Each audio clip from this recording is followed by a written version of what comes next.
1984 October 12 ഇംഗ്ലണ്ടിലെ Brayton പട്ടണത്തിലെ the grand Brayton എന്ന ആഡംബര ഹോട്ടലിൽ അന്നത്തെ ബ്രിട്ടീഷ് പ്രധാനമന്ത്രി മാർഗരറ്റ് താച്ചർ അടക്കം 150ഓളം പ്രമുഖർ കൺസർവേറ്റീവ് പാർട്ടി കോൺഫറൻസിന്റെ ഭാഗമായുള്ള ഒരു അത്താഴ വിരുന്നിനു വേണ്ടി ഒത്തുകൂടിയിരിക്കുകയാണ്. ഡിന്നർ കഴിഞ്ഞ ശേഷം അതിഥികൾ അവരവരുടെ മുറികളിലേക്ക് തിരികെ പോയി. അന്ന് രാത്രി കൃത്യം 2:54 ബ്രൈറ്റൺ നഗരത്തെ ഞെട്ടിച്ചുകൊണ്ട് ഒരു ഉഗ്രൻ സ്ഫോടന ശബ്ദം മുഴങ്ങി. സ്ഫോടനത്തിന്റെ ആഘാതത്തിൽ ഗ്രാൻഡ് ഹോട്ടൽ കെട്ടിടത്തിന് സാരമായ കേടുപാടുകൾ സംഭവിച്ചു. 5 പേർ കൊല്ലപ്പെട്ടു. നിരവധി പേർക്ക് ഗുരുതരമായ പരിക്കുകളും പറ്റി. മീറ്റിംഗ് നടക്കുന്നതിന് ആഴ്ചകൾക്ക് മുമ്പേ സ്ഥാപിച്ച 100 പൗണ്ട് ഭാരമുള്ള ഒരു ടൈം ബോംബാണ് അന്ന് പൊട്ടിത്തെറിച്ചത്. ആ ആക്രമണത്തിന്റെ ടാർഗറ്റ് പ്രധാനമന്ത്രി മാർഗരറ്റ് താച്ചർ സ്ഫോടനത്തിൽ മുടിനാരിന് പോലും പോറലേൽക്കാതെ രക്ഷപ്പെട്ടു. അടുത്ത ദിവസം മാധ്യമങ്ങളെ കണ്ട താച്ചർ രാജ്യത്തിന്റെ പരമാധികാരത്തെ വെല്ലുവിളിച്ചുകൊണ്ട് നടന്ന ഭീകരാക്രമണത്തിന് ഉത്തരവാദികളായവർ ആര് തന്നെ ആയിരുന്നാലും അവരെ വെറുതെ വിടില്ലെന്ന് പ്രതിജ്ഞ ചെയ്തു. അന്ന് ഗ്രാൻഡ് ബ്രൈറ്റൺ ഹോട്ടലിൽ വെച്ച് ബ്രിട്ടന്റെ പ്രധാനമന്ത്രിയെ തന്നെ കൊന്നുകളയാൻ വേണ്ടി ഗൂഢാലോചന നടത്തിയത് ഒരു സായുധ വിമോചന പ്രസ്ഥാനമായിരുന്നു. വധശ്രമം പാളിയതിന് തൊട്ടുപിന്നാലെ ആ സംഘടനയുടെ ഭാഗത്തു നിന്ന് പിന്നീട് ഏറെ പ്രസിദ്ധമായ ഒരു ഔദ്യോഗിക പ്രതികരണമുണ്ടായി. Today we were unlucky but remember we only have to be lucky once. ഭാഗ്യം ഇന്ന് ഞങ്ങളെ തുണച്ചില്ല, പക്ഷെ ഞങ്ങൾക്ക് ഒരിക്കൽ മാത്രമേ ഭാഗ്യത്തിന്റെ സഹായം ആവശ്യം വരികയുള്ളൂ. കഴിഞ്ഞ ഒരു നൂറ്റാണ്ട് കാലമായി ലോകത്തിന്റെ പല ഭാഗങ്ങളിലുമുള്ള ഐറിഷ് ഡയസ്പോറയിൽ വലിയൊരു അംശത്തിന്റെയും ധാർമ്മികവും സാമ്പത്തികവുമായ പിന്തുണയോടെ പ്രവർത്തിച്ചു പോരുന്ന ആ വിമോചന പ്രസ്ഥാനത്തിന്റെ പേര് IRA എന്നായിരുന്നു, ഐറിഷ് റിപ്പബ്ലിക്കൻ ആർമി. പ്രവർത്തനങ്ങളിലെ അക്രമോത്സുകത കൊണ്ട് ഒരുപക്ഷം ഭീകരപ്രസ്ഥാനം എന്ന് തന്നെ വിളിക്കുന്ന ഒരു പാരാമിലിറ്ററി സേന. ചോദ്യം ഇതാണ്: IRA ഒരു ഭീകര സംഘമാണോ അതോ പിറന്ന നാടിന്റെ സ്വാതന്ത്ര്യത്തിനു വേണ്ടി എന്തും ചെയ്യാൻ മടിക്കാത്ത ഒരു വിപ്ലവ പ്രസ്ഥാനമാണോ? IRA എന്തെന്നറിയണമെങ്കിൽ നമ്മൾ ആദ്യം ചോദിക്കേണ്ട മറ്റു ചില ചോദ്യങ്ങളുണ്ട്. ലോകമാപ്പിൽ എന്തുകൊണ്ടാണ് 2 അയർലൻഡുകൾ ഉള്ളത്? ബ്രിട്ടീഷ് ജയിലുകളിൽ ഇന്നുവരെ നിരാഹാരം കിടന്ന് നരകിച്ചു മരിച്ചിട്ടുള്ള ഐറിഷ് പൗരന്മാർ എത്ര പേരാണ്? ലോകത്തിന്റെ പല ഭാഗങ്ങളിലുമുള്ള തീവ്രവാദ പ്രസ്ഥാനങ്ങൾ എന്തിന്റെ പേരിലാണ് IRAയെ സഹായിക്കുന്നത്? ഈ ചോദ്യങ്ങളുടെ എല്ലാം ഉത്തരം നമ്മളോട് പറയുക ഐറിഷ് ജനത നൂറ്റാണ്ടുകളായി വെച്ചു പുലർത്തുന്ന സ്വാതന്ത്ര്യാഭിവാഞ്ചയുടെ, അതിനുവേണ്ടി അവർ ചിന്തിയിട്ടുള്ള ചോരപ്പുഴകളുടെ, സഹിച്ചിട്ടുള്ള ജീവത്യാഗങ്ങളുടെ കഥകൾ കൂടിയാണ്. നൂറ്റാണ്ടുകളായി തങ്ങൾക്കുമേൽ ആധിപത്യം സ്ഥാപിച്ചിരുന്ന ബ്രിട്ടീഷ് സാമ്രാജ്യത്വത്തിന്റെ ഉരുക്കുമുഷ്ടിക്കെതിരെ ഐറിഷ് ജനത നടത്തിയ സുധീരമായ സ്വാതന്ത്ര്യ സമര പോരാട്ടങ്ങളുടെ കഥ. വിമോചനത്തിനുള്ള ഒരേയൊരു മാർഗം സായുധ വിപ്ലവമാണ് എന്ന് ഉറച്ചു വിശ്വസിച്ചിരുന്ന IRA അയർലൻഡിലെ ജനങ്ങളുടെ ജീവിതങ്ങളിൽ ചെലുത്തിയിട്ടുള്ള അനൽപമായ സ്വാധീനങ്ങളുടെ കഥ. അത് വല്ലാത്തൊരു കഥയാണ്.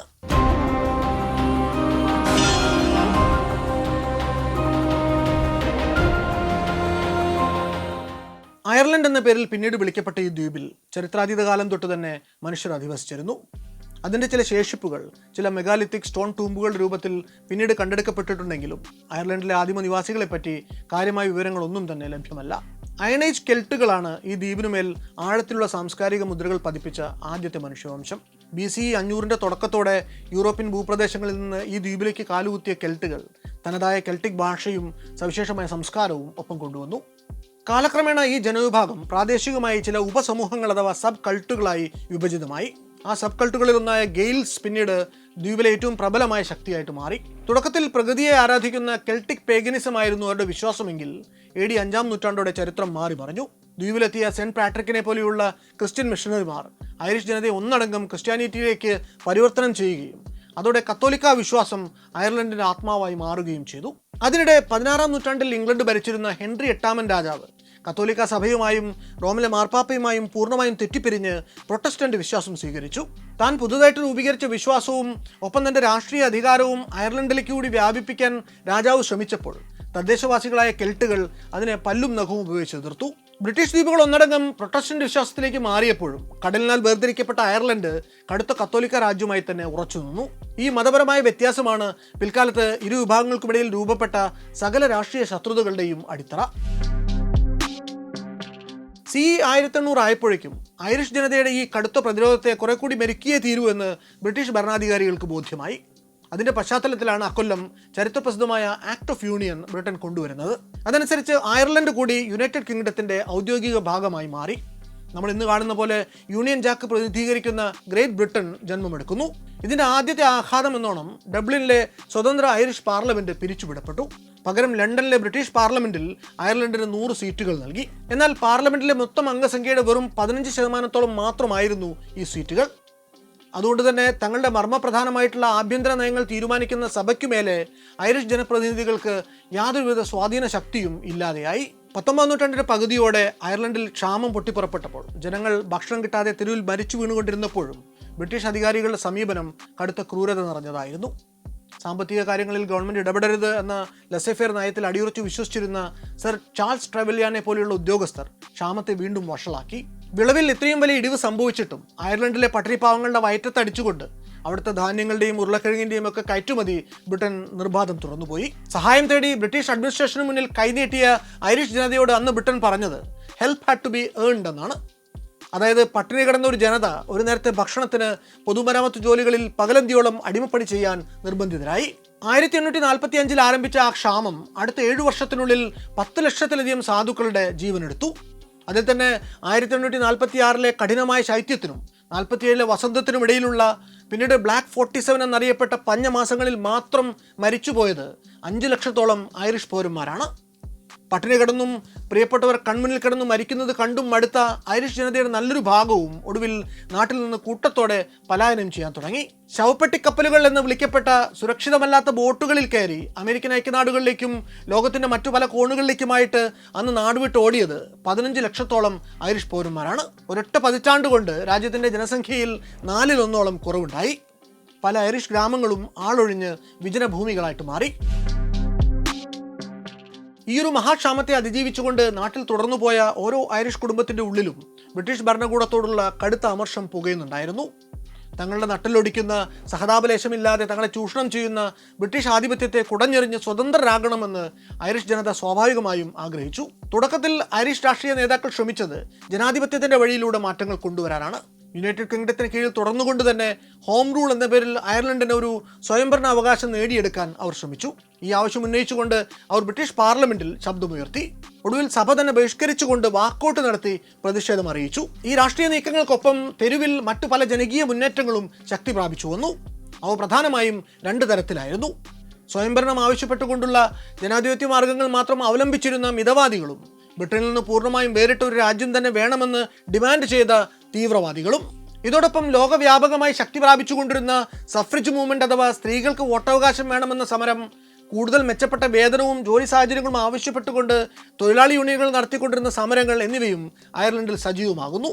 ഇതിനിടയിൽ 1903 പാസാക്കിയ വിൻഹാം ലാൻഡ് ആക്ട് വഴി കൃഷി ചെയ്തിരുന്ന ഭൂമി കൃഷിക്കാർക്ക് സ്വന്തമായിട്ട് ലഭിക്കാനിടയായി. ഇതൊരു കൺസർവേറ്റീവ് ഐറിഷ് മിഡിൽ ക്ലാസിന്റെ വളർച്ചയ്ക്ക് കാരണമായി. ഇതിന് സമാന്തരമായി അയർലൻഡിന്റെ തനതു ഭാഷയായ ഗെയിലിക്കിൻ്റെയും അതിലെ സാഹിത്യത്തിൻ്റെയും നാടകങ്ങളുടെയും പരമ്പരാഗത ഐറിഷ് കായിക ഇനങ്ങളുടെയും ഒക്കെ പുനരുദ്ധാനത്തിനു വേണ്ടിയുള്ള അടങ്ങാത്ത തൃഷ്ണയും ഐറിഷ് ജനതയുടെ ഉള്ളിൽ ഉണർന്നു വന്നു. ചുരുക്കത്തിൽ ഐറിഷ് സമൂഹത്തിന്റെ എല്ലാ തലങ്ങളെയും സ്പർശിച്ചുകൊണ്ടുണ്ടായ ഈ സാംസ്കാരിക സാമൂഹിക നവോത്ഥാനമാണ് ബ്രിട്ടീഷുകാരിൽ നിന്നും തികച്ചും വ്യത്യസ്തമായിട്ടുള്ളൊരു സ്വത്വമുള്ളവരാണ് തങ്ങൾ എന്നൊരു ബോധം ഐറിഷ് ജനതയുടെ മനസാക്ഷിയിൽ ഉണ്ടാക്കുന്നത്. ആ ഒരു തിരിച്ചറിവാണ് ഇംഗ്ലണ്ടിൽ നിന്ന് പൊളിറ്റിക്കലി വേറിട്ടൊരു എൻറ്റിറ്റി ആയിരിക്കണം അയർലൻഡ് എന്ന വാദം ശക്തമാക്കുന്നത്. സായുധ വിപ്ലവത്തിനു മുമ്പേ സാംസ്കാരിക വിപ്ലവമാണ് അയർലൻഡിന്റെ മണ്ണിൽ നടന്നത് എന്ന് ചുരുക്കം.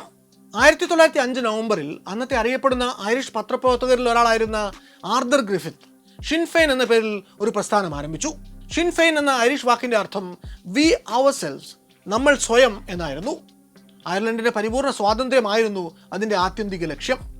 തുടക്കം പക്ഷേ സ്വയംഭരണ അവകാശം നേടിയെടുത്തുകൊണ്ടാവട്ടെ എന്ന് അവർ കരുതി. എന്നാൽ ബ്രിട്ടീഷ് പാർലമെന്റിലെ 15% മാത്രമുണ്ടായിരുന്ന ഐറിഷ് എംപിമാർ പലതവണയായിട്ട് അവതരിപ്പിച്ച ഹോം റൂൾ ബില്ലുകളെല്ലാം അടുത്ത 30 വർഷക്കാലത്തേക്ക് സഭയിലെ ഭൂരിപക്ഷം വരുന്ന ബ്രിട്ടീഷ് അംഗങ്ങൾ ചേർന്ന് വോട്ടിനിട്ട് തോൽപ്പിച്ചുകൊണ്ടിരുന്നു. ഒടുവിൽ 1912 ഹോം റൂൾ ബിൽ വീണ്ടും ഒരിക്കൽ കൂടി സഭയുടെ പരിഗണനയ്ക്കെത്തി. എന്നാൽ ഇത്തവണ ഈ ആവശ്യത്തിൽ അയർലൻഡ് ഒറ്റക്കെട്ടായിരുന്നില്ല. 16ാം നൂറ്റാണ്ടിൽ അയർലൻഡിന്റെ വടക്കൻ പ്രവിശ്യയായ ഉൾസ്റ്ററിലേക്ക് ബ്രിട്ടീഷ് ഭരണകൂടം കുടിയേറി പാർപ്പിച്ചിരുന്ന പ്രൊട്ടസ്റ്റന്റ് വിശ്വാസികളായിട്ടുള്ള കുടിയേറ്റക്കാർ ഐറിഷ് സ്വയംഭരണ മോഹങ്ങൾക്ക് എതിരു നിന്നു.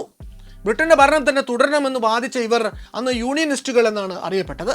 തങ്ങളുടെ പക്ഷം ശക്തമാക്കാൻ വേണ്ടി അവർ ഉൾസ്റ്റർ വളണ്ടിയർ ഫോഴ്സ് എന്ന പേരിൽ ഒരു സായുധ സംഘടനയ്ക്ക് തന്നെ രൂപം നൽകി. അതോടെ സ്വാഭാവികമായും തെക്കുള്ള കത്തോലിക്ക ദേശീയവാദികളും ആയുധമെടുത്ത് സംഘടിച്ചു തുടങ്ങി.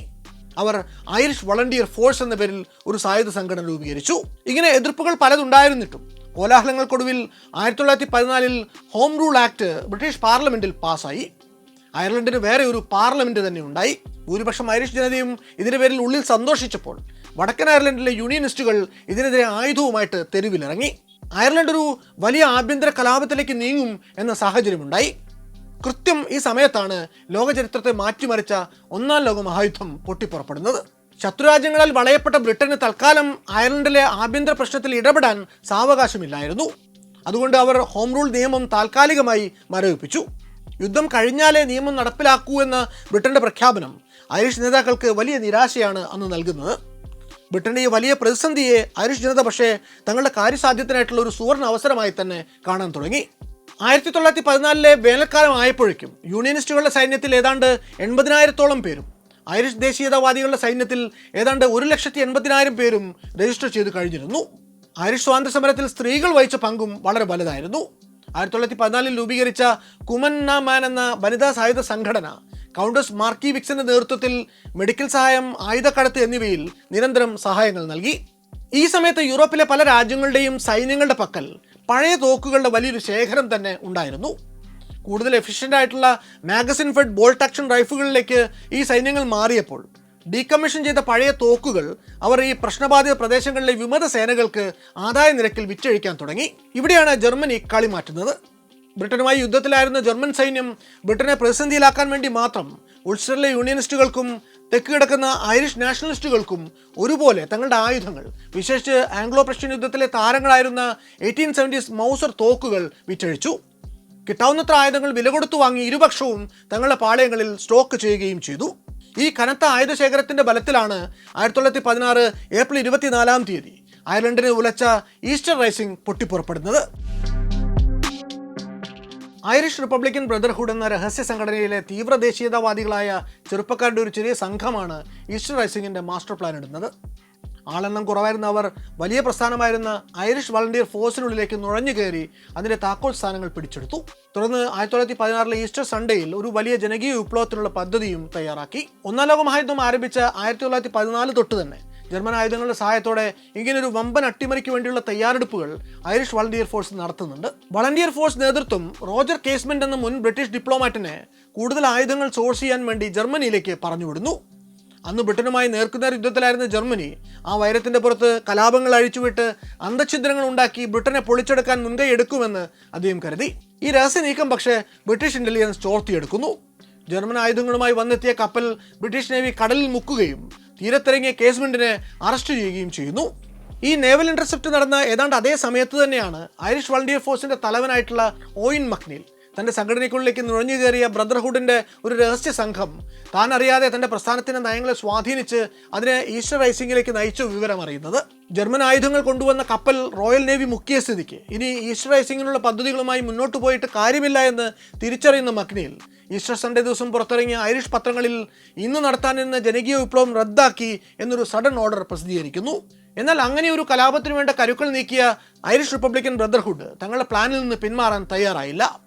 അവരെ സംബന്ധിച്ചിടത്തോളം അങ്ങനെ ഒരു ആക്ഷന്റെ സിംബോളിക് ആയിട്ടുള്ള പ്രാധാന്യം വളരെ വലുതായിരുന്നു. അവർ ഈസ്റ്റർ സൺഡേ ദിവസം യോഗം ചേർന്ന് തങ്ങളുടെ പദ്ധതികളുമായി മുന്നോട്ട് പോകാൻ തന്നെ തീരുമാനിച്ചു.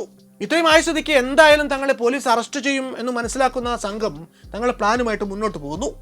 ഈസ്റ്റർ കഴിഞ്ഞുള്ള തിങ്കളാഴ്ച ദിവസം ഉച്ചയോടെ അങ്ങനെ ഈസ്റ്റർ റൈസിംഗ് നടക്കുന്നു. എന്നാൽ ഐറിഷ് വളണ്ടിയർ ഫോഴ്സിന്റെ സഹകരണം ഒട്ടുമില്ലാതിരുന്നതുകൊണ്ട് ദേശീയ തലത്തിൽ അയർലൻഡിൽ അങ്ങോളം ഇങ്ങോളം നടക്കേണ്ടിയിരുന്ന ഈ ഈസ്റ്റർ റൈസിംഗ് ഒടുവിൽ ഡബ്ലിൻ സെൻട്രിക് ആയിട്ടുള്ള ചെറിയൊരു പരിപാടിയായി ഒതുങ്ങിപ്പോകുന്നു. തിങ്കളാഴ്ച ഉച്ചയ്ക്ക് ഡബ്ലിൻ നഗരത്തിലൂടെ പ്രകടനമായി മുന്നോട്ട് പോയ ആയുധധാരികളായിട്ടുള്ള ഐറിഷ് റവല്യൂഷണറി ബ്രദർഹുഡ് പ്രവർത്തകർ നഗരമധ്യത്തിലെ ജനറൽ പോസ്റ്റ് ഓഫീസ് കെട്ടിടത്തിലേക്ക് ഇരച്ചു കയറി അവിടം തങ്ങളുടെ നിയന്ത്രണത്തിലാക്കുന്നു. ഈ ജനറൽ പോസ്റ്റ് ഓഫീസ് കെട്ടിടത്തിന്റെ പടിയിൽ നിന്നുകൊണ്ട് അന്ന് ഈസ്റ്റർ റൈസിംഗിന്റെ അമരക്കാരനായ IRB നേതാവ് പാട്രിക് പിയേഴ്സ് നടത്തിയ ഐറിഷ് സ്വാതന്ത്ര്യ പ്രഖ്യാപനം പിന്നീട് രാജ്യത്തിന്റെ ചരിത്രത്തിൽ തന്നെ രോമാഞ്ചജനകമായ നിമിഷമായി ഇടം പിടിക്കുന്നു. അടുത്ത ഒരാഴ്ച കാലത്തേക്ക് ഈസ്റ്റർ വിപ്ലവത്തിന്റെ കേന്ദ്ര ബിന്ദുവായി ഇതോടെ ഈ GPO ബിൽഡിംഗ് മാറുന്നു. അതൊരു വിചിത്രമായ പ്ലാൻ ആയിരുന്നു. തലസ്ഥാന നഗരിയിലെ മർമ്മപ്രധാനമായ ഗവൺമെന്റ് കെട്ടിടങ്ങൾ കൈയടക്കി വെക്കുക, ശേഷം ബ്രിട്ടീഷ് ഗവൺമെന്റിന്റെ ഭാഗത്തു നിന്നൊരു പ്രത്യാക്രമണം ഉണ്ടാകുന്നതുവരെ കാത്തിരിക്കുക. ഈസ്റ്റർ റൈസിംഗ് സംഘടിപ്പിച്ചവരുടെ ഭാഗത്തു നിന്നുണ്ടായിട്ടുള്ള ഒരു പ്ലാനിംഗ് ലാപ്സായി ഈ നടപടി മാറി. ഇങ്ങനെ തലസ്ഥാനത്തെ മർമ്മപ്രധാന കെട്ടിടങ്ങൾക്കുള്ളിൽ അവനവനെ യഥാർത്ഥത്തിൽ ബന്ദിയാക്കി നിർത്തുന്നതിനു പകരം നഗരത്തിലേക്ക് തീവണ്ടികൾ വരുന്ന റെയിൽവേ സ്റ്റേഷനുകൾ കൈയടക്കി വെച്ചിരുന്നുവെങ്കിൽ അത് ബ്രിട്ടീഷ് സൈനിക വിന്യാസത്തെ ഒരു പരിധിവരെയെങ്കിലും തടഞ്ഞേനെ. ജെയിംസ് കോണലിയെ പോലെയുള്ള റിബൽ ലീഡർമാർക്ക് പിണഞ്ഞ ഒരു തെറ്റിദ്ധാരണ ബ്രിട്ടീഷ് സൈന്യം ഒരിക്കലും തങ്ങളുടെ ഐക്കോണിക് കെട്ടിടങ്ങൾക്ക് നേരെ ആർട്ടിലറി ഫയർ നടത്തില്ല എന്നുള്ളതാണ്. അതെത്ര അബദ്ധമാണെന്ന് വരും ദിനങ്ങളിൽ അവർക്ക് ബോധ്യപ്പെട്ടു. സ്വാതന്ത്ര്യമോഹവുമായി ആയുധമെടുത്ത് പോരാടാനിറങ്ങിയ 1000-ൽ താഴെ മാത്രം വരുന്ന ഐറിഷ് റിബലുകളെ നേരിടാൻ വേണ്ടി മറുവശത്ത് അണിനിരന്നത് 16,000-ൽ പരം ബ്രിട്ടീഷ് സൈനികരാണ്. ഈ പറഞ്ഞ സകല കെട്ടിടങ്ങൾക്കും നേരെ അന്ന് ബ്രിട്ടീഷ് ഗൺബോട്ടുകളുടെയും ടാങ്കുകളുടെയും ഷെല്ലിംഗ് ഉണ്ടായി. വിമതർക്കൊടുവിൽ ഈ കെട്ടിടങ്ങളിൽ നിന്ന് ഒഴിഞ്ഞു പോകേണ്ടി വന്നു. തുടർന്ന് തെരുവിൽ നടന്ന പൊരിഞ്ഞ പോരാട്ടത്തിൽ 480 പേർ കൊല്ലപ്പെട്ടു. ബ്രിട്ടീഷ് ആർമിയും വിമത സൈന്യവും തമ്മിൽ നടന്ന വെടിവെപ്പുകൾക്കിടയിൽ കുടുങ്ങി നിരവധി സിവിലിയൻസിനും അന്ന് പ്രാണൻ നഷ്ടമായി. ഒടുവിൽ കൂടുതൽ നിരപരാധികൾക്ക് ജീവൻ നഷ്ടപ്പെടുന്ന സാഹചര്യം ഒഴിവാക്കാൻ വേണ്ടി തങ്ങൾ ആയുധം വെച്ച് കീഴടങ്ങാൻ തയ്യാറാണ് എന്ന് ബ്രദർഹുഡിന്റെ മുന്നണി പോരാളികൾ ബ്രിട്ടനെ അറിയിക്കുന്നു. ഈസ്റ്റർ വീക്കിലെ ശനിയാഴ്ച ദിവസം ബ്രദർഹുഡ് പോരാളികളുടെ നേതാവ് Patrick Pearse British brigadier general WHM ലോവിന് തന്റെ ബ്രിഗേഡിയർ സ്വോർഡ് കൈമാറിക്കൊണ്ട് തികച്ചും ഷിവൽറിക് ആയിട്ടുള്ള ഒരു സറണ്ടർ തന്നെ നടത്തുന്നു. അദ്ദേഹത്തിനു പിന്നാലെ ബ്രദർഹുഡിലെ മറ്റ് പ്രധാന പോരാളികളെല്ലാം തന്നെ കീഴടങ്ങുന്നു. സത്യത്തിൽ അമ്പെ പരാജയപ്പെട്ടു പോയ ഒരു അട്ടിമറി ശ്രമമാണ് ഈസ്റ്റർ റൈസിംഗ്. എന്നാലും അതിന് അയർലൻഡിന്റെ ചരിത്രത്തിൽ സുപ്രധാനമായിട്ടുള്ള ഒരു സ്ഥാനം നൽകുന്നത് അതിലൂടെ നടന്ന പ്രഖ്യാപനം, അയർലൻഡിന്റെ സ്വാതന്ത്ര്യ പ്രഖ്യാപനം, അങ്ങനെ ഒരു സാധ്യതയിലേക്ക് രാജ്യത്തെ സാധാരണക്കാരന്റെ ചിന്തകളെ കൊണ്ടുപോയി എന്നുള്ളതാണ്. എന്നു മാത്രമല്ല 1916-ലെ പരാജയപ്പെട്ട ഈ ഈസ്റ്റർ റൈസിംഗിന് പിന്നാലെ അയർലൻഡിലെ ജനങ്ങളെ വല്ലാതെ വെറുപ്പിച്ച 2 സംഭവങ്ങൾ കൂടി നടക്കുന്നു. ഒന്ന്, രാജ്യത്ത് മാർഷൽ ലോയുടെ ഉരുക്കുമുഷ്ടി പ്രയോഗിക്കപ്പെടുന്നു. കലാപം നടന്ന ഡബ്ലിനിൽ മാത്രമല്ല, അതിൻ്റെ അനുരണനങ്ങൾ എത്തിനോക്കിയിട്ടില്ലാത്ത ഗ്രാമങ്ങളിൽ പോലും സൈന്യം കയറി മേഞ്ഞതോടെ ജനം ബ്രിട്ടീഷ് വിരുദ്ധ വികാരം കൊണ്ട് വിങ്ങിപ്പൊട്ടി. രണ്ടാമത്തെ വിഷയം, ഈസ്റ്റർ റൈസിംഗ് സൈനികപരമായി ഒരു വലിയ പരാജയമായിരുന്നുവെങ്കിലും ബ്രിട്ടീഷ് ഭരണകൂടം അതിനോട് പ്രതികരിച്ച രീതിയാണ് അയർലൻഡിന്റെ ചരിത്രം മാറ്റി എഴുതിയത്. പൊതുജന മധ്യത്തിൽ ആയുധം വെച്ച് കീഴടങ്ങി രാഷ്ട്രീയ തടവുകാരെ പോലെ തങ്ങൾ പരിഗണിക്കപ്പെടുമെന്ന് പ്രതീക്ഷിച്ച ഐറിഷ് റിപ്പബ്ലിക്കൻ ബ്രദർഹുഡിന്റെ പോരാളികളോട് ബ്രിട്ടീഷ് സൈന്യം കൈക്കൊണ്ടത് കർക്കശമായിട്ടുള്ള നിലപാടാണ്. അവരെ പരമാവധി ജയിലിലടയ്ക്കുമെന്നാണ് ജനം കരുതിയത്. എന്നാൽ ഈസ്റ്റർ റൈസിംഗിൽ പങ്കെടുത്തവരെ വിചാരണ എന്ന പ്രഹസനത്തിന് ശേഷം ഫയറിംഗ് സ്ക്വാഡിന് മുന്നിലേക്ക് വിടാനാണ് വിധിയുണ്ടായത്.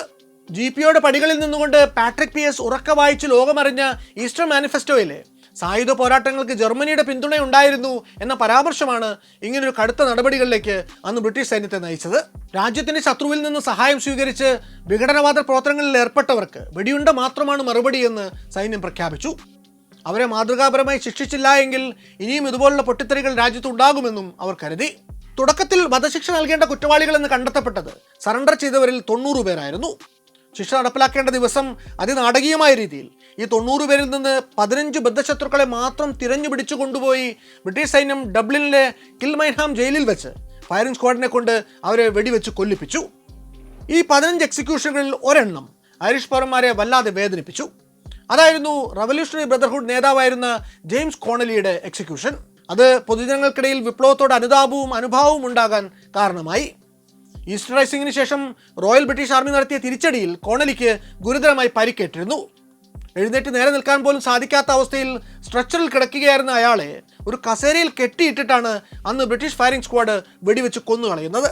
ഈ എക്സിക്യൂഷന് സാക്ഷ്യം വഹിച്ചവർ അതേക്കുറിച്ചുള്ള പൊടിപ്പും തൊങ്ങലും ചേർത്ത കഥകൾ തങ്ങളുടെ ഉറ്റവരോട് പങ്കുവെച്ചതോടെ അവർക്കിടയിൽ വല്ലാത്തൊരു സഹതാപ തരംഗവും പ്രതികാര തൃഷ്ണയും ഉണർന്നു വന്നു.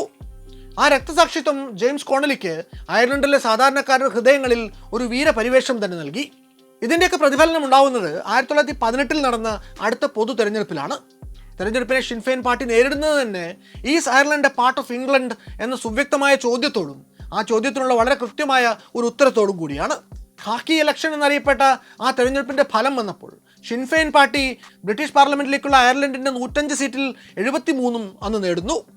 എന്നാൽ ലണ്ടനിലേക്ക് പോകുന്നതിന് പകരം അവർ 1919 ജനുവരി 21 ഡബ്ലിനിൽ ഒത്തുകൂടി വെസ്റ്റ്മിൻസ്റ്റർ മോഡൽ ബഹിഷ്കരിച്ച് ഡോയ്ലറിൻ എന്ന പേരിൽ ഒരു ഐറിഷ് പാർലമെന്റിന് തന്നെ രൂപം നൽകുന്നു.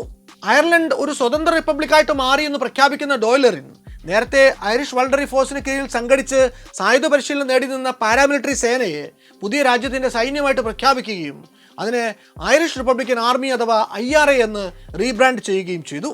ഒന്നാം ലോക മഹായുദ്ധത്തിന് പിന്നാലെ പാരീസിൽ വൊസൈ ഉച്ചകോടിയും മറ്റും നടക്കുന്ന സമയമാണ്. ആ ചർച്ചകളിലേക്ക് തങ്ങളുടെ പ്രതിനിധികളെ പറഞ്ഞയച്ച് തങ്ങളുടെ സ്വാതന്ത്ര്യത്തിന് വേണ്ടിയുള്ള ആവശ്യത്തിന് മറ്റു രാജ്യങ്ങളുടെ പിന്തുണ ജനാധിപത്യപരമായ രീതിയിൽ തന്നെ നേടാൻ തുടക്കത്തിൽ ഡോയ്ലറിൻ പരമാവധി ശ്രമിക്കുന്നുണ്ട്. പക്ഷേ ആ ചർച്ചകളിലെല്ലാം അമേരിക്കയും ബ്രിട്ടനും ചേർന്ന് അവരെ ഒതുക്കി കളഞ്ഞതോടെ അനുനയത്തിന്റെ ഭാഷ വെടിഞ്ഞ് തോക്കിന്റെ വഴി തിരഞ്ഞെടുക്കാൻ അവർ നിർബന്ധിതരാകുന്നു.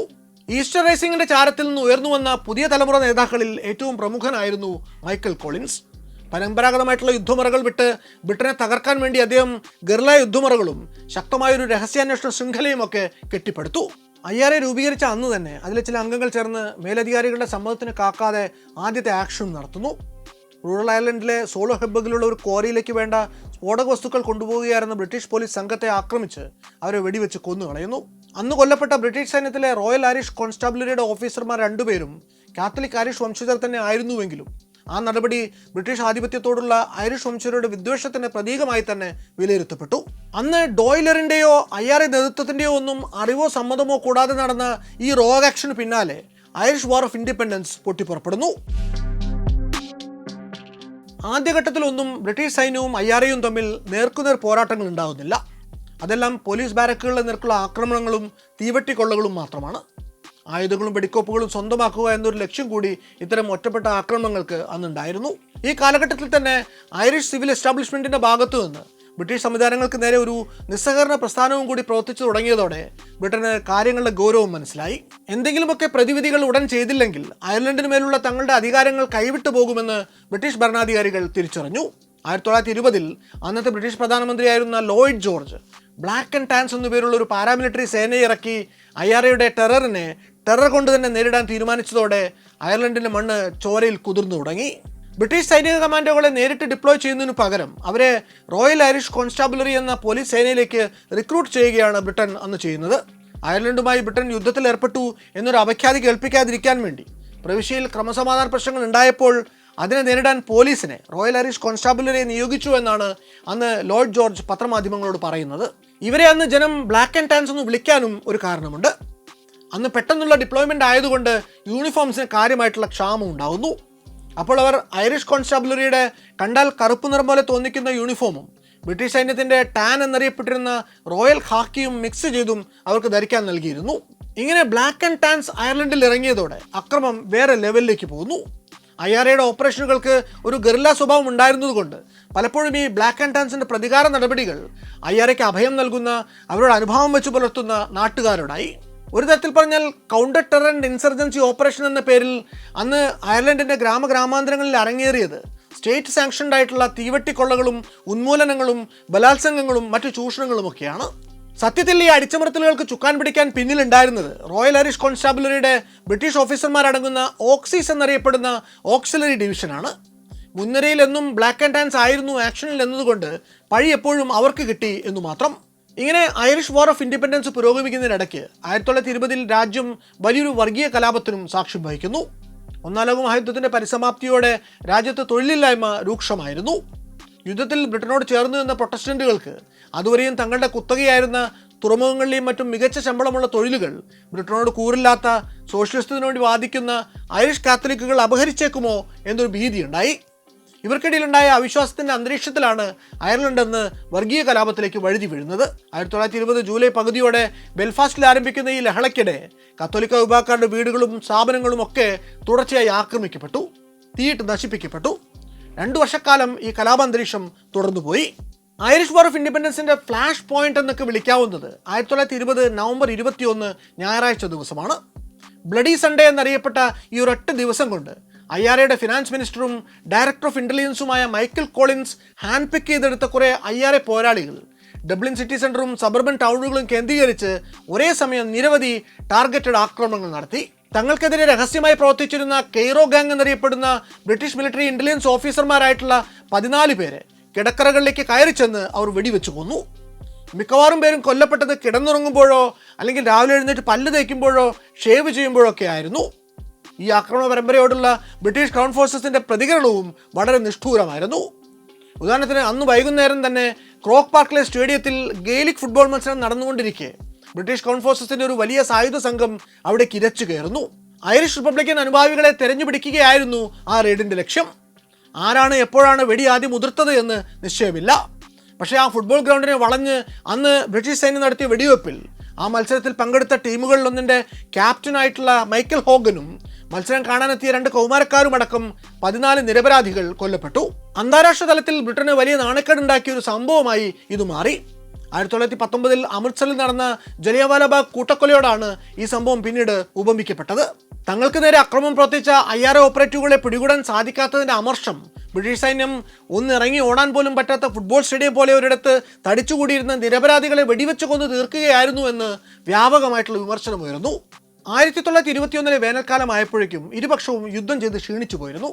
എങ്ങനെയെങ്കിലും ഒരു സീസ് ഫയറിൽ എത്തിച്ചേർന്നാൽ മതിയെന്ന് ഇരുപക്ഷവും ഒരുപോലെ കരുതി. അങ്ങനെയാണ് 1921 ഒക്ടോബറിൽ ലണ്ടനിൽ വെച്ച് സമാധാന ചർച്ചകൾ ആരംഭിക്കുന്നത്. ഐറിഷ് പക്ഷത്തെ പ്രതിനിധികളായി അന്ന് ചർച്ച നയിച്ചത് സാക്ഷാൽ മൈക്കൽ കോളിൻസും ആർതർ ഗ്രിഫിത്തുമായിരുന്നു. ബ്രിട്ടീഷ് പ്രധാനമന്ത്രി ഡേവിഡ് ലോയ്ഡ് ജോർജ് കടുത്തൊരു ഉപാധിയാണ് അവരുടെ മുന്നിലേക്ക് വെക്കുന്നത്. ഒന്നുകിൽ ഈ കരാറിൽ ഒപ്പുവെക്കുക, അല്ലെങ്കിൽ ഉടനടി ഒരു സമ്പൂർണ്ണ യുദ്ധത്തെ നേരിടുക. അങ്ങനെ സമ്മർദ്ദത്തിന് വഴങ്ങിയാണ് എങ്കിലും 1921 ഡിസംബർ 6-ാം തീയതി പുലർച്ചെ ആംഗ്ലോ ഐറിഷ് ട്രീറ്റി ഒപ്പുവെക്കപ്പെട്ടു. 2 സ്റ്റേറ്റ് സൊല്യൂഷൻ എന്ന പ്രധാനമന്ത്രി ലോയ്ഡ് ജോർജ് മുന്നോട്ട് വെച്ച പ്രശ്നപരിഹാര മാർഗത്തിന്റെ അസ്ഥിവാരത്തിലാണ് ഈ ഉടമ്പടി നിന്നിരുന്നത്. പുതിയ ട്രീറ്റി പ്രകാരം 26 തെക്കൻ കൗണ്ടികൾ ചേർന്ന ഐറിഷ് ഫ്രീ സ്റ്റേറ്റിന് ഇനി മുതൽ സ്വയംഭരണ അവകാശം ഉണ്ടായിരിക്കും. വടക്കൻ പ്രവിശ്യയായ ഉൾസ്റ്ററിലെ ബ്രിട്ടീഷ് പ്രൊട്ടസ്റ്റന്റുകൾക്ക് സ്വാധീനമുള്ള 6 കൗണ്ടികൾ നോർത്തേൺ അയർലൻഡ് എന്ന പേരിൽ UK ഭാഗമായി തുടരും. യൂണിയനിസ്റ്റുകൾക്ക് ഈ ഉടമ്പടി ഒരു പരിധിവരെ സ്വീകാര്യമായിരുന്നപ്പോൾ ഐറിഷ് ദേശീയതാവാദികളെ സംബന്ധിച്ചിടത്തോളം അതൊരു ബിറ്റർ കോംപ്രമൈസ് ആയിരുന്നു. ഞാൻ എൻ്റെ സ്വന്തം മരണ വാറന്റിലാണ് ഇപ്പോൾ ഒപ്പുവച്ചിരിക്കുന്നത് എന്നാണ് തൻ്റെ ഒരു ആത്മമിത്രത്തിന് എഴുതിയ എഴുത്തിൽ പിന്നീട് മൈക്കൽ കോളിൻസ് കുറിക്കുന്നത്. ഈ കരാറിലൂടെ അയർലൻഡിന് ഒരു ഡൊമിനിയൻ പദവി, അതായത് ബ്രിട്ടീഷ് കോമൺവെൽത്തിന് കീഴിലുള്ള സ്വയംഭരണ അവകാശം മാത്രമാണ് അന്ന് ലഭിക്കുന്നത്. ഐറിഷ് ഫ്രീ സ്റ്റേറ്റ് എന്ന് ഇത് അറിയപ്പെട്ടു. ഏറ്റവും വലിയ തിരിച്ചടി ഐറിഷ് ജനപ്രതിനിധികൾക്ക് ബ്രിട്ടീഷ് രാജാവിനോട് കൂറ് പ്രഖ്യാപിച്ച് സത്യപ്രതിജ്ഞ ചെയ്യണം എന്നുള്ളതായിരുന്നു. ചർച്ചകൾക്ക് ശേഷം ട്രീറ്റിയിലൊക്കെ ഒപ്പുവെച്ച് ലണ്ടനിൽ നിന്ന് മടങ്ങിയെത്തിയ കോളിൻസിനെ കാത്തിരുന്നത് സ്വന്തം സഹോദരങ്ങളുടെ കടുത്ത അമർഷമായിരുന്നു. 1921 ഉടമ്പടിക്ക് ശേഷം IRA 2 തട്ടുകളായി പിരിയുന്നു. കരാറിനെ അനുകൂലിച്ചിരുന്നവർ പ്രോ ട്രീറ്റി വിഭാഗമായും പൂർണ്ണ റിപ്പബ്ലിക്കിന് വേണ്ടി വാദിച്ച ഇമോണ്ടി വലേരയുടെ നേതൃത്വത്തിലുള്ളവർ ആന്റി ട്രീറ്റി വിഭാഗവുമായി 2ആയി പിരിയുന്നു.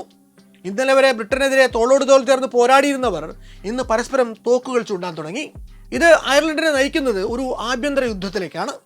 ഫ്രീ സ്റ്റേറ്റ് സൈന്യത്തിന് ബ്രിട്ടൻ ആയുധങ്ങൾ നൽകി സഹായിച്ചു. ഡബ്ലിനിലെ പ്രസിദ്ധമായ ഫോർകോട്ട്സ് കെട്ടിടം അന്ന് ആന്റി ട്രീറ്റി IRA ഗ്രൂപ്പ് പിടിച്ചെടുത്തപ്പോൾ മൈക്കൽ കോളിൻസിന്റെ സൈന്യത്തിന് സ്വന്തം രാജ്യക്കാർക്ക് നേരെ തന്നെ ബ്രിട്ടീഷ് പീരങ്കികൾ ഉപയോഗിക്കേണ്ടി വന്നു. 1922 ഓഗസ്റ്റ് 22-ാം തീയതി സ്വന്തം ജന്മനാടായിട്ടുള്ള കോർക്കിൽ സമാധാന ചർച്ചകൾക്ക് പോയതായിരുന്നു മൈക്കൽ കോളിൻസ്. എന്നാൽ വഴിയിൽ ഒളിച്ചിരുന്ന ആന്റി ട്രീറ്റി IRA സംഘം അദ്ദേഹത്തിന്റെ വാഹനവ്യൂഹത്തിന് നേരെ വെടിയുതിർത്തു. ഐറിഷ് വിപ്ലവത്തിന്റെ ആ വൻമരം സ്വന്തം മണ്ണിൽ സ്വന്തം അണികളുടെ വെടിയേറ്റ് മരിച്ചു വീണു.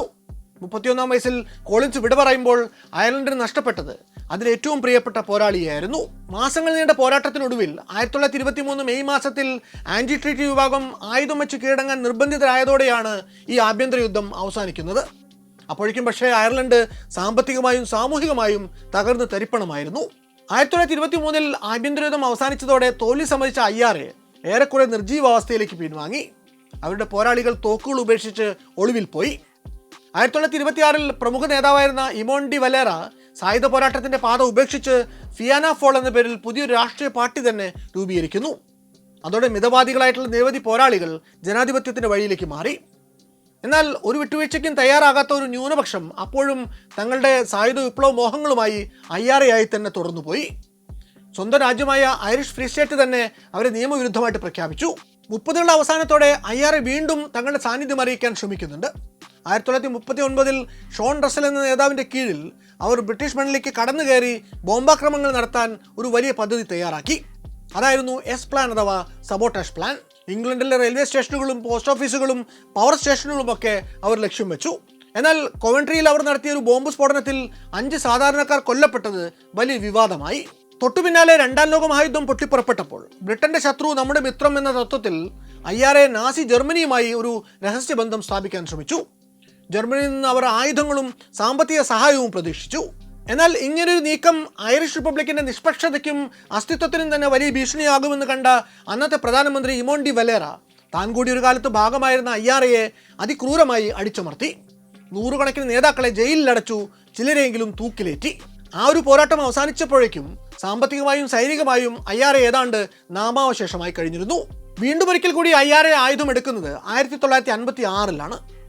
ഇത്തവണ നോർത്തേൺ അയർലൻഡിന്റെ അതിർത്തികൾ ലക്ഷ്യമാക്കി അവർ ആരംഭിച്ച ഗറില്ല ആക്രമണ പരമ്പരയാണ് ബോർഡർ ക്യാമ്പയിൻ അഥവാ ഓപ്പറേഷൻ ഹാർവസ്റ്റ് എന്ന് ചരിത്രത്തിൽ അറിയപ്പെടുന്നത്. വടക്കൻ അയർലൻഡിലെ പോലീസ് സ്റ്റേഷനുകൾ, പാലങ്ങൾ, റഡാർ സ്റ്റേഷനുകൾ എന്നിവ തകർക്കുകയായിരുന്നു അവരുടെ ലക്ഷ്യം. എന്നാൽ ദൗർഭാഗ്യവശാൽ വടക്കൻ അയർലൻഡിലെ കത്തോലിക്ക ജനതയിൽ നിന്നും അവർക്ക് വേണ്ടത്ര പിന്തുണ ലഭിച്ചില്ല. ജനങ്ങൾ മറ്റൊരു യുദ്ധത്തിന് തയ്യാറായിരുന്നില്ല. തുടർച്ചയായിട്ടുള്ള അറസ്റ്റുകളും പരാജയങ്ങളും കാരണം ഒടുവിൽ 1962 ഈ ക്യാമ്പയിനും ഔദ്യോഗികമായിട്ട് അവസാനിപ്പിക്കുന്നതായി IRA പ്രഖ്യാപിച്ചു. പിന്നാലെ വന്ന 60കൾ IRA സംബന്ധിച്ചിടത്തോളം വലിയ മാറ്റത്തിന്റെ കാലമായിരുന്നു. കാതൽ ഗൂൾഡിംഗ് എന്ന ഒരു പുതിയ നേതാവിന്റെ കീഴിൽ ഈ സംഘടന സായുധ വിപ്ലവം എന്ന ആശയത്തിൽ നിന്ന് പതിയെ മാറി മാർക്സിസ്റ്റ് സോഷ്യലിസ്റ്റ് രാഷ്ട്രീയത്തിലേക്ക് തിരിഞ്ഞു. തോക്കിന്റെ വഴിക്ക് പകരം ജനങ്ങൾ നേരിടുന്ന പ്രശ്നങ്ങൾ പരിഹരിക്കുന്നതിന് വേണ്ടി അവരെ സംഘടിപ്പിക്കുന്നതിലായി പിന്നീട് IRAയുടെ ശ്രദ്ധ.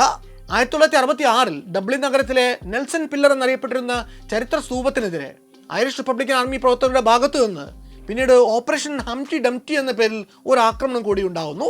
134 അടി ഉയരമുള്ള ഒരു കൂറ്റൻ ഗ്രാനൈറ്റ് കോളത്തിന് മുകളിലായിട്ടാണ് 1909 ബ്രിട്ടീഷ് നാവിക ഹീറോ ആയിരുന്ന ഹൊറേഷ്യോ നെൽസന്റെ ഒരു പ്രതിമ ബ്രിട്ടീഷുകാർ ഡബ്ലിനിൽ കമ്മീഷൻ ചെയ്തത്.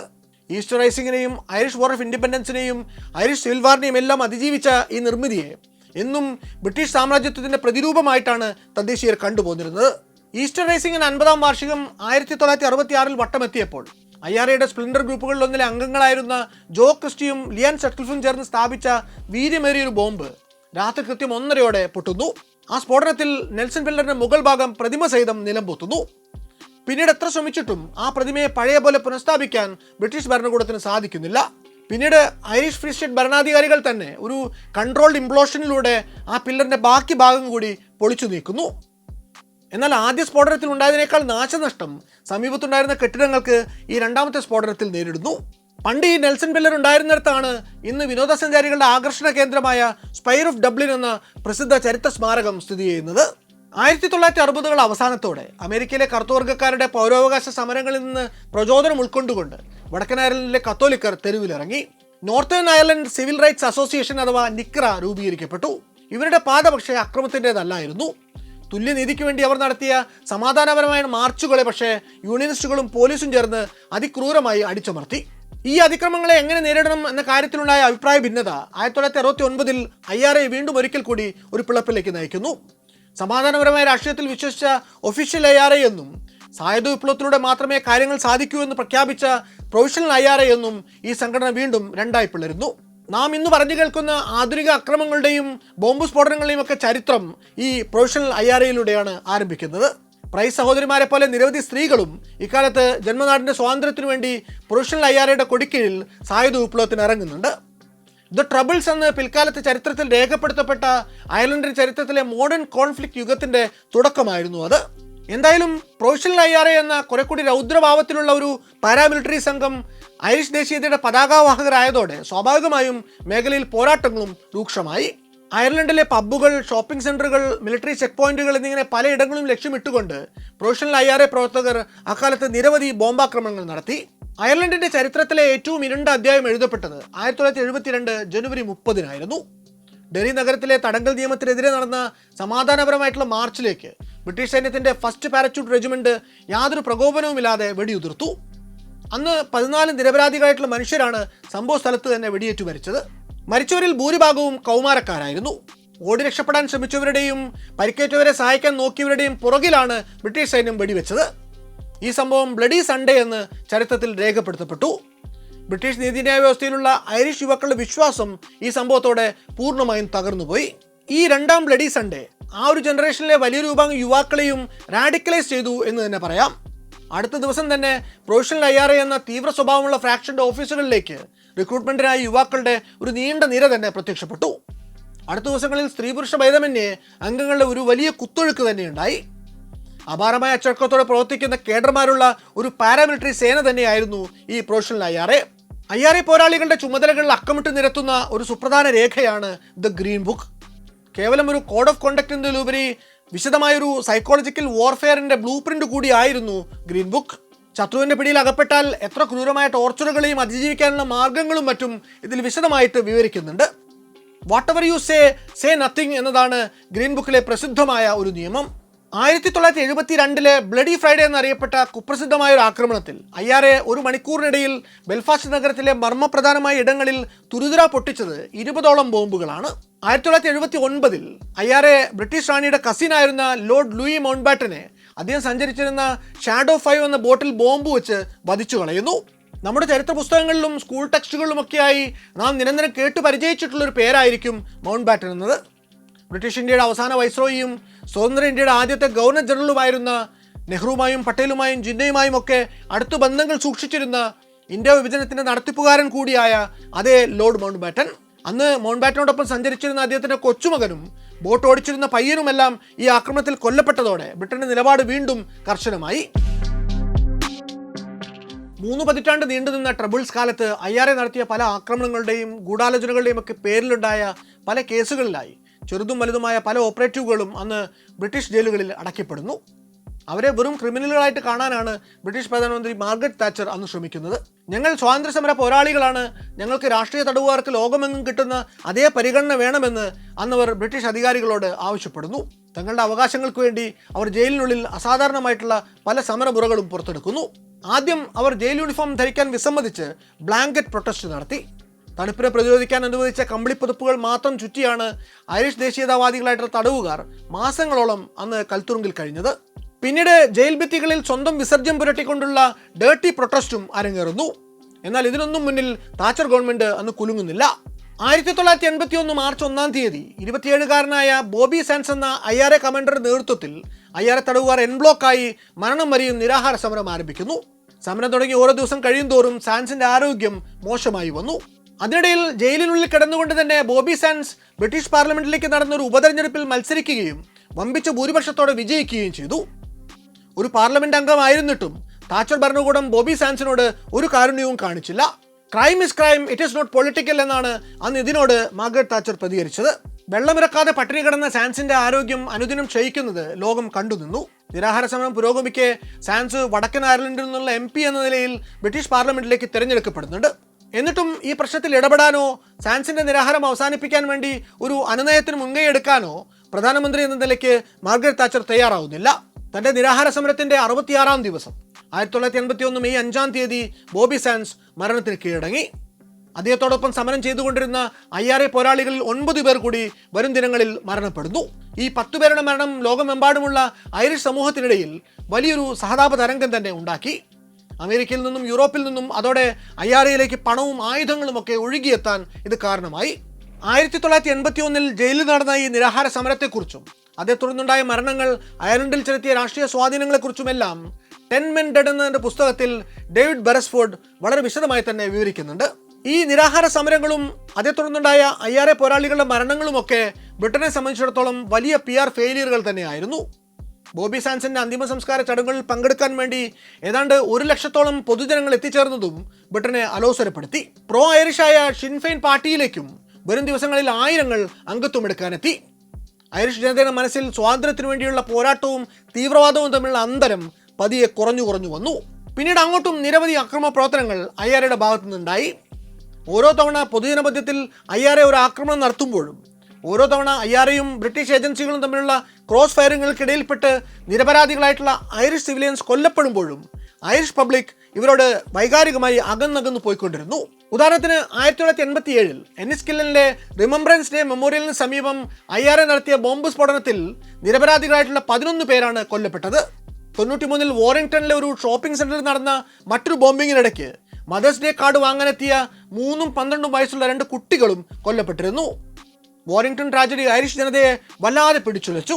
ദ ക്രാൻബറീസ് എന്ന പോപ്പുലർ ഐറിഷ് ബാൻഡ് സോംബി എന്ന പേരിൽ IRAയുടെ ചിന്താശൂന്യമായി ഈ അക്രമത്തെ നിശ്ചിതമായിട്ട് വിമർശിക്കുന്ന ഒരു സിംഗിൾ പോലും അന്ന് പ്രൊഡ്യൂസ് ചെയ്യുന്നുണ്ട്. പൊതുജനങ്ങൾക്കിടയിൽ IRAയുടെ മോറൽ ഗ്രൗണ്ട് പതുക്കെ ശിഥിലമായിക്കൊണ്ടിരുന്നു. ഒരു രാജ്യത്തിൻ്റെയും ഔദ്യോഗിക സൈന്യമല്ലാത്ത IRA എങ്ങനെയാണ് ലോകത്തിലെ ഏറ്റവും വലിയ സാമ്രാജ്യത്വ ശക്തിയോട് 30 വർഷത്തോളം പോരാടിയത്? ഇതിന് ഉത്തരം അവരുടെ അന്താരാഷ്ട്ര ബന്ധങ്ങളിലായിരുന്നു. ബ്രിട്ടന്റെ ശത്രുവായ ലിബിയൻ ഭരണാധികാരി മുഅമ്മർ ഗദ്ദാഫി ടൺ കണക്കിന് ആധുനിക ആയുധങ്ങളാണ് IRAക്ക് എത്തിച്ചു നൽകിയത്. ഇതിൽ വിഖ്യാതമായ AK-47 റൈഫിളുകളും RPG-കളും എല്ലാത്തിനുപരിയായി സെംടെക്സ് എന്ന മാരകമായിട്ടുള്ള പ്ലാസ്റ്റിക് സ്ഫോടക വസ്തുവും ഉണ്ടായിരുന്നു. അമേരിക്കയിലെ ഐറിഷ് വംശജരുടെ സംഘടനയായ നോറൈഡ് കോടിക്കണക്കിന് ഡോളറാണ് സമാധാന ഫണ്ട് എന്ന പേരിൽ IRAയുടെ ആയുധപ്പുരകളിലേക്ക് എത്തിച്ചു കൊടുത്തത്. ഇങ്ങനെ മറ്റു രാജ്യങ്ങളിൽ നിന്ന് ആധുനിക ആയുധങ്ങൾ എത്തിക്കാൻ മാത്രമല്ല, തങ്ങളുടെ പരിമിതമായ സാഹചര്യങ്ങളിൽ നിന്നുകൊണ്ട് മാരകമായ ആയുധങ്ങൾ നിർമ്മിക്കാനും IRA പോരാളികൾ പഠിച്ചു. അവർ ഗ്യാസ് സിലിണ്ടറുകളെയും സീവേജ് പൈപ്പുകളെയും ബാരക് ബസ്റ്റർ മോർട്ടാറുകളാക്കി മാറ്റി. വാണിജ്യാവശ്യങ്ങൾക്ക് വളമായി ഉപയോഗിക്കുന്ന അമോണിയം നൈട്രേറ്റ് കൊണ്ടും അവർ അതിശക്തമായ ബോംബുകൾ ഉണ്ടാക്കി. ലണ്ടനിലെ സാമ്പത്തിക കേന്ദ്രങ്ങളെ ലക്ഷ്യം വെച്ച് തകർക്കുക വഴി ബ്രിട്ടന്റെ സമ്പദ് വ്യവസ്ഥയെ തളർത്തുക എന്നതായിരുന്നു അവരുടെ ഒരു പ്രധാന തന്ത്രം. 1993 IRAയുടെ തന്നെ കോർഡിനേഷനിൽ നടന്ന ബിഷപ്പ് ഗേറ്റ്സ് ബോംബാക്രമണം മാത്രം ലണ്ടൻ നഗരത്തിന് വരുത്തിവെച്ചത് കോടിക്കണക്കിന് പൗണ്ടിന്റെ നഷ്ടമാണ്. കാലാന്തരത്തിൽ IRAയുടെ ഉള്ളിൽ തന്നെ new IRA, real IRA, continuity IRA എന്നിങ്ങനെ സ്പ്ലിൻഡർ ഗ്രൂപ്പുകൾ പലതും ഉണ്ടാവുന്നുണ്ട്. ഇക്കൂട്ടത്തിൽ ന്യൂ IRAയുടെ പോരാളികൾ ചേർന്ന് 1998 ഓഗസ്റ്റ് 15 ഒമഗ് പട്ടണത്തിൽ നടത്തിയ ബോംബിങ്ങിൽ നിരവധി കുട്ടികളും ഒരു ഗർഭിണിയും അടക്കം 29 നിരപരാധികൾ കൊല്ലപ്പെട്ടു. എന്നാൽ ഈ ഒരു സംഭവം രാജ്യത്തെ തുടർ സംഘർഷങ്ങളിലേക്ക് കൈപിടിച്ച് നടത്തുന്നതിന് പകരം ജനങ്ങളുടെ മനസ്സിൽ സമാധാനത്തോടുള്ള പ്രതിപത്തി ശക്തിപ്പെടുത്തുകയാണ് ഉണ്ടായത്. ഇന്ത്യ ഉൾപ്പെടെയുള്ള നിരവധി രാജ്യങ്ങളിലെ സ്വാതന്ത്ര്യ സമരങ്ങൾക്ക് അന്ന് വലിയൊരു മാതൃകയായിരുന്നു ഐറിഷ് സ്വാതന്ത്ര്യ സമരം. അതിന് ഗതി നിർണ്ണയിക്കുന്നതിൽ സുപ്രധാന പങ്കുവഹിച്ചിട്ടുള്ള IRA എന്ന പ്രസ്ഥാനം ഒരു സാധാരണ ഐറിഷ് പൗരന്റെ ചിന്തകളെയും ജീവിതത്തെയും എങ്ങനെയാണ് സ്വാധീനിച്ചത് എന്നത് വളരെ സങ്കീർണമായ ഉത്തരമുള്ള ഒരു ചോദ്യമാണ്. തുടക്കത്തിൽ ഐറിഷ് ജനതയ്ക്ക് IRA എന്നത് വെറുമൊരു സായുധ സംഘമായിരുന്നില്ല, മറിച്ച് തങ്ങളുടെ നിലനിൽപ്പിനുള്ള ഏക ആശ്രയമായിരുന്നു. വടക്കൻ അയർലൻഡിൽ വീടോ വോട്ടവകാശമോ ഇല്ലാതെ, നല്ലൊരു ജോലി പോലും ഇല്ലാതെ രണ്ടാംകിട പൗരന്മാരായിട്ട് ജീവിച്ച കത്തോലിക്കർക്ക് നേരെ പോലീസ് ക്രൂരമായ അതിക്രമം അഴിച്ചുവിട്ടപ്പോൾ അവരെ രക്ഷിക്കാൻ അന്ന് മറ്റാരും ഉണ്ടായിരുന്നില്ല. ഈ കാലഘട്ടത്തിൽ സാധാരണക്കാർ തങ്ങളുടെ വീടുകളുടെ വാതിലുകൾ IRA പോരാളികൾ ഒളിച്ചിരിക്കാൻ വേണ്ടി തുറന്നിട്ട് കൊടുത്തു. പോലീസിന്റെ നീക്കങ്ങൾ അവർ അന്ന് വിപ്ലവകാരികൾക്ക് ചോർത്തിക്കൊടുത്തു. അമ്മമാർ തങ്ങളുടെ ആൺമക്കളെ അഭിമാനത്തോടെ IRAയ്ക്ക് വേണ്ടി പോരാടാൻ പറഞ്ഞു വിട്ടു. 1981 ബോബി സാൻസ് ജയിലിൽ നിരാഹാരം കിടന്ന് മരിച്ചപ്പോൾ ഡബ്ലിനിലെയും ബെൽഫാസ്റ്റിലെയും തെരുവുകളിൽ ലക്ഷക്കണക്കിന് സാധാരണക്കാരാണ് അദ്ദേഹത്തിന്റെ മരണത്തിൽ അനുശോചിക്കാനെത്തിയത്. അന്നത്തെ ഐറിഷ് പൗരന്മാർക്ക് IRA അംഗങ്ങൾ സ്വാതന്ത്ര്യ സമര നായകന്മാരായിരുന്നു. എന്നാൽ 30 വർഷം നീണ്ടുനിന്ന ദ ട്രബിൾസ് എന്ന ചോരക്കളി സാധാരണക്കാരുടെ മനം മടുപ്പിച്ചു കളഞ്ഞു.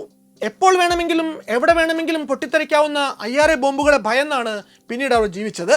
കമ്പോളങ്ങളിലും സിനിമാ തിയേറ്ററുകളിലും റെയിൽവേ സ്റ്റേഷനുകളിലും IRA വെച്ച ബോംബുകളിൽ തങ്ങളുടെ പ്രിയപ്പെട്ടവരുടെ മൃതദേഹങ്ങൾ ചിന്നിച്ചിതറുന്നത് നിരന്തരം കാണേണ്ടി വന്നപ്പോൾ സാധാരണക്കാരന് ഐറിഷ് റിപ്പബ്ലിക്കൻ ആശയങ്ങളോട് മടുപ്പ് തോന്നി തുടങ്ങി.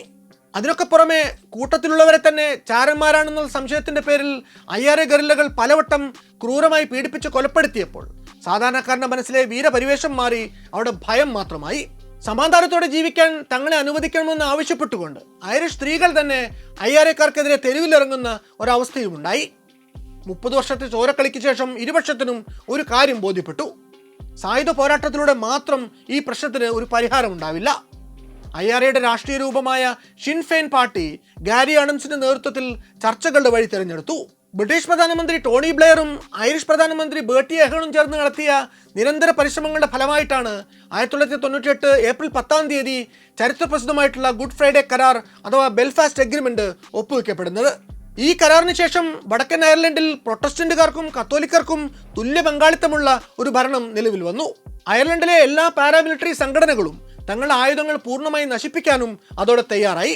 2005 പ്രൊവിഷണൽ IRA തങ്ങളുടെ പക്കലുള്ള അവസാന ആയുധവും അന്താരാഷ്ട്ര നിരീക്ഷകരുടെ സാന്നിധ്യത്തിൽ നശിപ്പിച്ചതായി ഔദ്യോഗികമായി തന്നെ പ്രഖ്യാപിക്കുന്നു.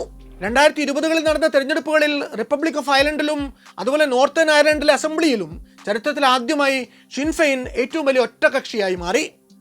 ഇതിനേക്കാളൊക്കെ വലിയൊരു ചരിത്രം സമീപകാലത്ത് വടക്കൻ അയർലൻഡിൽ പിറക്കുന്നുണ്ട്. ഷിൻഫെയിൻ നേതാവായ മിഷേൽ ഓനിൽ നോർത്തേൺ അയർലൻഡിന്റെ ഫസ്റ്റ് മിനിസ്റ്ററായി അധികാരം ഏറ്റെടുത്തു.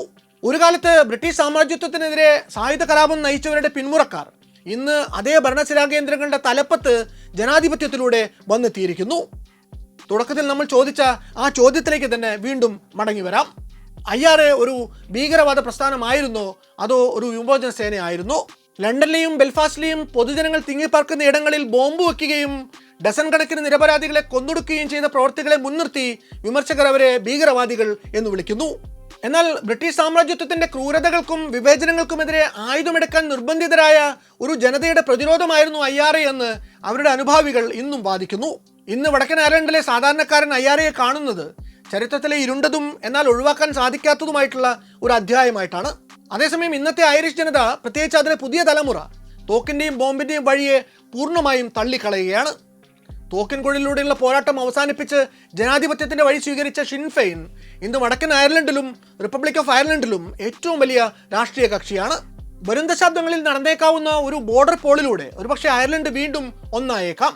അന്ന് ആ യുണൈറ്റഡ് അയർലൻഡിൻ്റെ ചരിത്ര പുസ്തകങ്ങളിൽ IRA എന്ന സായുധ വിമോചന പ്രസ്ഥാനത്തിൻ്റെ പേര് എങ്ങനെയായിരിക്കും അടയാളപ്പെടുത്തുക എന്ന് കാത്തിരുന്നു തന്നെ കാണാം. മറ്റു വല്ലാത്ത കഥയുമായി ഇനിയും വരാം.